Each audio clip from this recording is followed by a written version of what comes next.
नमस्कार दोस्तों। ज़रा सोचिए, अगर कल सुबह अचानक आपके दरवाजे पर कुछ अधिकारी पहुंच जाएं, उनके हाथ में टैबलेट हो, आईडी कार्ड हो और आते ही वह आपसे सिर्फ एक सवाल पूछें, क्या ये मकान आपका है? अब सोचिए उस समय आपका जवाब क्या होगा। क्या आप बिना रुके तुरंत अपने घर के सारे कागज़ दिखा पाएंगे? क्या आपके पास ऐसा कोई मजबूत सबूत मौजूद है जिससे आप ये साबित कर सकें कि जिस घर में आप सालों से रह रहे हैं वो वास्तव में आपका ही है? या फिर आप भी उन लाखों लोगों की तरह अचानक सोच में पड़ जाएंगे जिन्हें सिर्फ इतना पता होता है कि घर उनका है, लेकिन उसके ज़रूरी कागज़ आखिर रखे कहाँ हैं, ये उन्हें खुद भी याद नहीं रहता। दोस्तों, आज की ये जानकारी बहुत ज़्यादा महत्वपूर्ण होने वाली है, क्योंकि इस समय देश के कई हिस्सों में बड़े स्तर पर सर्वे, रिकॉर्ड वेरिफिकेशन और जनगणना जैसी प्रक्रियाएं तेज़ी से चल रही हैं। सरकार अलग-अलग इलाकों में लोगों के घर, परिवार और संपत्ति से जुड़ी जानकारी रिकॉर्ड कर रही है। ऐसे में अगर आपके दस्तावेज अधूरे हैं, जानकारी गलत है या रिकॉर्ड मैच नहीं करते, तो आगे चलकर आपको परेशानियों का सामना करना पड़ सकता है। कई लोगों को लगता है कि ये सिर्फ एक साधारण गिनती या सामान्य जांच होती है, लेकिन असल में ये एक बड़ा रिकॉर्ड वेरिफिकेशन सिस्टम होता है, जिसके जरिए लोगों की पहचान, परिवार और संपत्ति का आधिकारिक डेटा तैयार किया जाता है। अब यहाँ सबसे ज़रूरी बात यह समझने की है कि आज के समय में सिर्फ किसी घर में रह लेना ही काफ़ी नहीं माना जाता। कई बार आपको ये साबित भी करना पड़ सकता है कि वो संपत्ति वास्तव में आपकी ही है। और अगर आपके पास मजबूत दस्तावेज नहीं है, तो भविष्य में कई तरह की दिक्कतें खड़ी हो सकती हैं। इसलिए आज की इस वीडियो में हम आपको विस्तार से समझाने वाले हैं कि आखिर ये सर्वे और जनगणना की प्रक्रिया होती क्या है, अधिकारी घर घर जाकर क्या जांच करते हैं, कौन कौन से सवाल पूछे जा सकते हैं, और सबसे महत्वपूर्ण बात, अगर आपको अपने घर की ओनरशिप साबित करनी पड़े तो उसके लिए कौन कौन से कागज आपके पास होना जरूरी है। दोस्तों, सबसे पहले ये समझ लेते हैं कि आखिर सरकार इस तरह के सर्वे क्यों कराती है।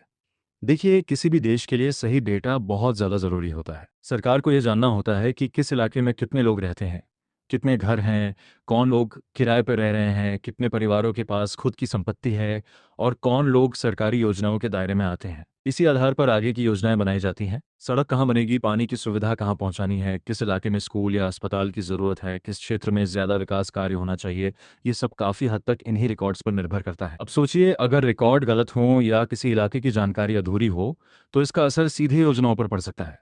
इसलिए सरकार समय समय पर डेटा अपडेट करती रहती है। यही कारण है कि कई बार अधिकारी घर घर जाकर जानकारी इकट्ठा करते हैं। कई लोग डर जाते हैं कि कहीं ये टैक्स बढ़ाने की प्रक्रिया तो नहीं या कोई कानूनी कार्रवाई होने वाली है, लेकिन हर सर्वे का मतलब ऐसा नहीं होता। कई बार ये सिर्फ रिकॉर्ड अपडेट करने और वेरिफिकेशन की प्रक्रिया होती है। अब सवाल आता है कि आखिर ये सर्वे होता कैसे है। देखिए, आमतौर पर अधिकारी आपके घर पहुंचते हैं। उनके पास सरकारी पहचान पत्र होता है। कई बार उनके पास मोबाइल ऐप, टैबलेट या लैपटॉप होता है, जिसमें वह सीधे आपका डेटा भरते हैं। वह आपसे परिवार के सदस्यों की संख्या पूछ सकते हैं, घर में कौन कौन रहता है, कौन कमाता है, मकान खुद का है या किराए का, ये सब जानकारी ली जा सकती है।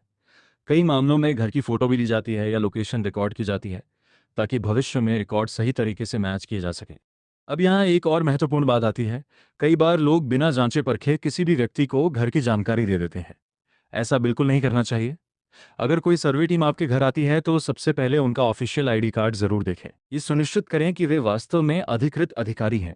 बिना पहचान के किसी को भी अपने दस्तावेज न दिखाएं, क्योंकि आजकल धोखाधड़ी के मामले भी काफी बढ़ चुके हैं।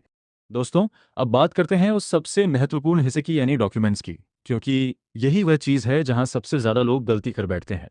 बहुत से लोगों को लगता है कि सिर्फ बिजली का बिल या आधार कार्ड दिखा देने से काम हो जाएगा, लेकिन ऐसा हमेशा नहीं होता। आधार कार्ड आपकी पहचान साबित करता है, बिजली का बिल आपका पता दिखाता है, लेकिन इससे ये साबित नहीं होता कि मकान आपका ही है। अगर आपको अपनी संपत्ति की असली ओनरशिप साबित करनी है, तो उसके लिए प्रॉपर्टी से जुड़े मजबूत कागज होने जरूरी हैं, जैसे आपकी registry, sale deed, mutation record, property tax की रसीद, खसरा खतौनी या जमीन से जुड़े सरकारी रिकॉर्ड। अगर ये दस्तावेज आपके नाम पर हैं तो आपकी स्थिति मजबूत मानी जाती है। अब सोचिए उन लोगों की स्थिति जिनके घर पीढ़ियों से चले आ रहे हैं, लेकिन कभी सही तरीके से रिकॉर्ड अपडेट नहीं हुए। कई गांवों और पुराने इलाकों में आज भी ऐसी संपत्तियां हैं जिनकी रजिस्ट्री दादा या परदादा के नाम पर होती है, लेकिन परिवार ने आज तक रिकॉर्ड अपडेट नहीं करवाया। ऐसे मामलों में आगे चलकर विवाद होने की संभावना बढ़ जाती है। इसलिए अगर आपके घर के रिकॉर्ड पुराने हैं तो उन्हें समय रहते अपडेट करवाना बहुत जरूरी है। अब कई लोग ये सोचते हैं कि हम तो सालों से यहाँ रह रहे हैं, हमें कौन हटाएगा। लेकिन दोस्तों, सिर्फ लंबे समय से किसी जगह पर रहना हमेशा कानूनी मालिकाना हक साबित नहीं करता। अगर भविष्य में कोई विवाद खड़ा हो जाए या रिकॉर्ड में गड़बड़ी निकल आए तो आपको दस्तावेज ही बचाते हैं। इसलिए ये बिल्कुल भी हल्के में लेने वाली बात नहीं है। अब मान लीजिए अधिकारी आपसे सवाल पूछते हैं कि ये घर आपने कब खरीदा, किससे खरीदा, क्या इसकी रजिस्ट्री आपके नाम पर है, क्या टैक्स जमा होता है, घर में कितने लोग रहते हैं।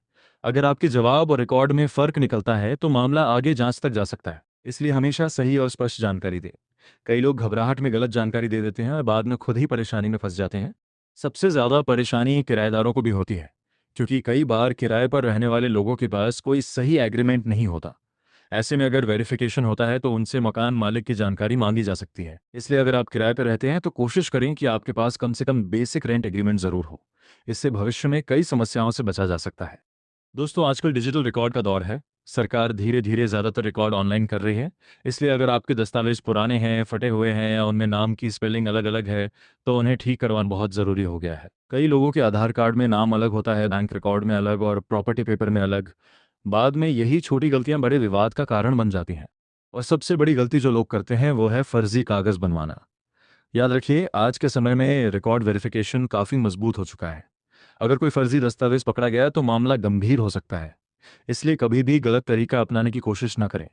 अगर आपके कागज़ अधूरे हैं तो उन्हें सही तरीके से अपडेट करवाइए। कई लोग सर्वे टीम को गंभीरता से नहीं लेते।